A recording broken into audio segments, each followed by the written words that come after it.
Long before he was known as Peter the Rock, he was Simon, a boy born on the shores of Bethsaida, where the Sea of Galilee whispered secrets to the wind. The stars shone brighter the night he was born. Elders spoke of a celestial alignment, Jupiter and Saturn dancing close in the sky, a rare event, seen as a sign of divine promise.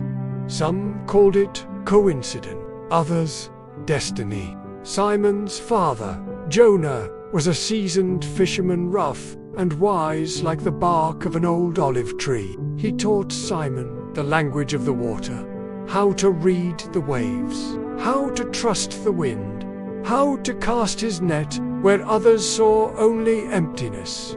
But what Simon loved most was the sky. His mother would say, "The same stars that guided the wise men still light your path." My son, in Hebrew numerology, the name Simon Shimon has the value 466.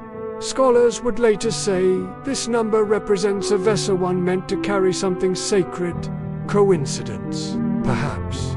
But for those who see with the eyes of faith, Simon was always destined to carry more than fish. He grew up broad-shouldered and quick-tempered, fiercely loyal, always first to speak and first to act.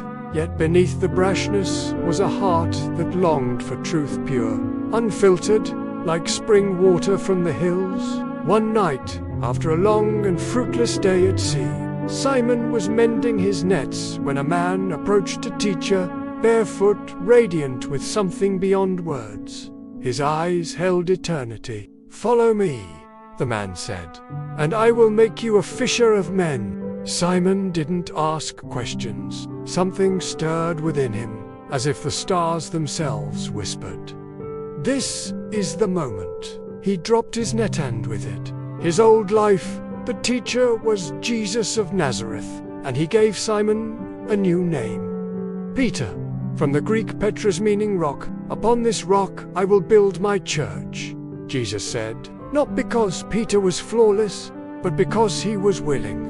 If Peter were born today, astrologers might say he was an Aries, courageous, impulsive, full of fire. And indeed, Peter charged forward. He was the first to declare Jesus the Messiah, the first to try walking on water, the first to draw a sword in the garden. But he was also the first to fall. When fear wrapped its cold fingers around his heart, Peter denied Jesus not once, but 3 times. And when the rooster crowed, the stars seemed to dim. Yet it is in the darkest skies that stars shine bright. After the resurrection, Jesus met Peter again by a fire. He asked him 3 times, "Do you love me?" And with each answer, Peter's shame gave way to purpose. "Feed my sheep," Jesus said. "Not rule, not command. Feed." From that moment, Peter rose like the rock he was named to be.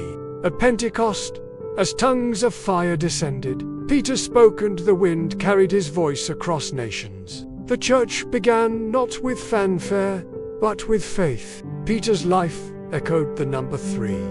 3 named seamen.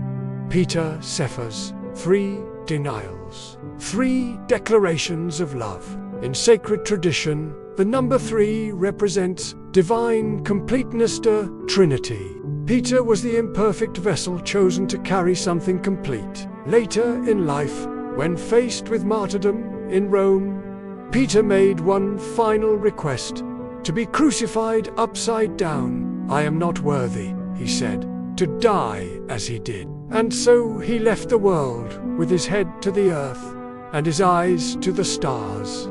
Even now, when the waves of doubt crash against hearts, we remember the fisherman who became a rock, born under stars, refined by fire, led by grace.